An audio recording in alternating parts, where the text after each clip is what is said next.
Hello প্রিয় দর্শক, আসসালামু আলাইকুম। আপনারা সবাই কেমন আছেন? আশা করি আল্লাহর রহমতে আপনারা অনেক ভালো আছেন। বন্ধুরা, আজকে আমি আপনাদের মাঝে নতুন একটি ঔষধি গাছের শিকড় নিয়ে হাজির হয়েছি। যে সমস্ত ভাইয়েরা স্ত্রীর সাথে দীর্ঘ সময় সহবাস করতে পারেন না, স্ত্রীর সাথে সহবাস করতে গেলেই আপনাদের 2 থেকে 3 মিনিটের মধ্যে আপনাদের মাল বের হয়ে যায়, তাদের জন্যই আজকে আমি একটি মহামূল্যবান ঔষধি গাছের শিকড় নিয়ে হাজির হয়েছি। বন্ধুরা, এই ঔষধি গাছের শিকড়টি যদি আপনারা কবিরাজ নেমে আপনাদের কোমরে ধারণ করেন, তাহলে আপনার স্ত্রীর সাথে আপনি টানা 50 থেকে 60 মিনিটের মতো সহবাস করতে পারবেন। যে সমস্ত ভাইয়েরা স্ত্রীর সাথে দীর্ঘ সময় সহবাস করতে পারেন না, স্ত্রীর সাথে সহবাস করতে গেলেই আপনাদের 2 থেকে 3 মিনিটের মধ্যে আপনাদের মাল বের হয়ে যায়, স্ত্রীর কাছে একজন লজ্জিত পুরুষ, তাদের জন্যই আজকে আমি একটি ঔষধি গাছের শিকড় নিয়ে হাজির হয়েছি। এই ঔষধি গাছের শিকড়টি যদি আপনারা কবিরাজ নেমে আপনাদের কোমরে ধারণ করেন, তাহলে আপনার স্ত্রীর সাথে আপনি টানা 50 থেকে 60 মিনিটের মতো সহবাস করতে পারবেন। দুনিয়ার বুকে এমন কোনো নারী নেই যে আপনাকে লজ্জিত করে, আপনাকে পরাজিত করে ঔষধি গাছের শিকড়টি যদি আপনারা কবিরাজ নেমে আপনাদের কোমরে ধারণ করেন। বন্ধুরা, আপনারা কিন্তু ডাক্তার কবিরাজের কাছে হাজার হাজার টাকা পয়সা নষ্ট করেছেন। যে সমস্ত ট্যাবলেট খেয়ে আপনার স্ত্রীর সাথে আপনি সহবাস করেন, একসময় দেখবেন যে ওই সমস্ত ট্যাবলেটে আর কোনো কাজ করবে না।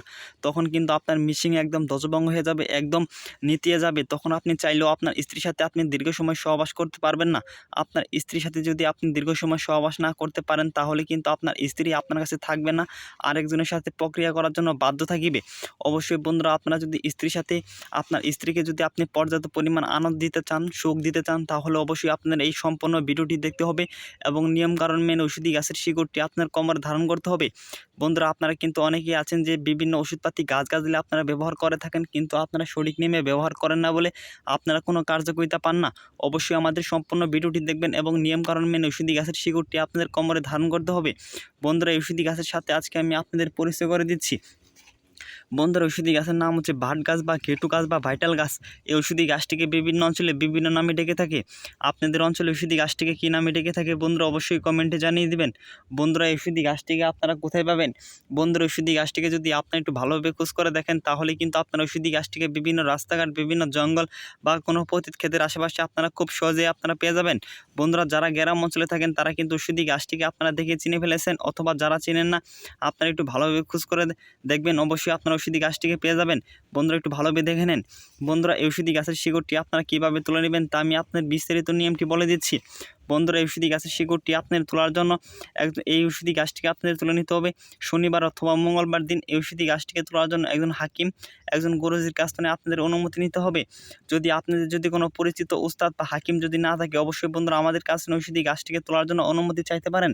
যারা বন্ধুরা আমাদের চ্যানেলটি সাবস্ক্রাইব করে দিয়ে এবং আমাদের সাথেই থাকবেন, তারা শুধু আমাদের কাছ থেকে ঔষধি গাছটিকে তোলার জন্য অনুমতি পেয়ে গেলেন। বন্ধুরা, তারপর আপনার ঔষধি গাছটিকে আপনারা তুলে নেবেন শনিবার অথবা মঙ্গলবার দিন সন্ধ্যার সময়। এই ঔষধি গাছটিকে তোলার সময় জানিয়ে আপনাকে কেউ না দেখে, যদি আপনাকে কেউ দেখে ফেলে, তাহলে কিন্তু আপনি কার্যকারিতা নাও পেতে পারেন। বন্ধুরা, তারপর আপনারা শনিবার অথবা মঙ্গলবার দিন সন্ধ্যার সময় নিঃশ্বাস বন্ধ করে একটানা ঔষধি গাছের শিকড়টি আপনারা তুলে নেবেন। তারপর ঔষধি গাছের শিকড়গুলো পরিষ্কার পানি দিয়ে ধুয়ে নিতে হবে। তারপর আপনাদের এই ঔষধি গাছের শিকড়গুলো দেখতে পাচ্ছেন, এই শিকড়গুলো আপনারা বাজার থেকে একটি তাবিজ কিনে আনবেন এক দামে ঔষধি গাছের একটি তাবিজ কিনে আনবেন। তাবিজ কিনে আনার পর ঔষধি গাছের সামান্য একটি শিকড় নিঃশ্বাস বন্ধ করে আপনারা ওই তাবিজের মধ্যে ভরে দিবেন। তারপর আপনারা একটি মোমবাতির আঠা দিয়ে লাগিয়ে তাবিজের মুখটি লাগিয়ে দিবেন। তারপর আপনারা একটি লাল সুতো দিয়ে আপনাদের কোমরে ধারণ করতে হবে শনিবার অথবা মঙ্গলবার দিন সহবাসের আধা ঘন্টা আগে রাতে। তারপর আপনারা দেখতে পারবেন যে আধা ঘন্টা পর আপনার মিসিং পাগলা ঘোড়ার মতো লাফাচ্ছে। তখন যদি আপনার স্ত্রীর সাথে আপনি সহবাস করেন, তাহলে আপনার স্ত্রীর সাথে আপনি টানা 50 থেকে 60 মিনিটের মতো সহবাস করতে পারবেন। যদি কোনো রোগী বলতে পারেন যে ঔষধি গাছের শিকড়টি কোমরে ধারণ করার পর আমরা কোনো কার্যকারিতা পাই নাই, তবে আমরা আমাদের কবিরাজি চিকিৎসা ছেড়ে দেব। বন্ধুরা, যদি আমাদের ভিডিওটি আপনাদের একটু ভালো লেগে থাকে, অবশ্যই আমাদের চ্যানেলটি সাবস্ক্রাইব করে দিয়ে এবং ভিডিওটি আপনাদের বন্ধুদের মাঝে শেয়ার করে দিবেন। ধন্যবাদ সবাইকে। আসসালামু আলাইকুম।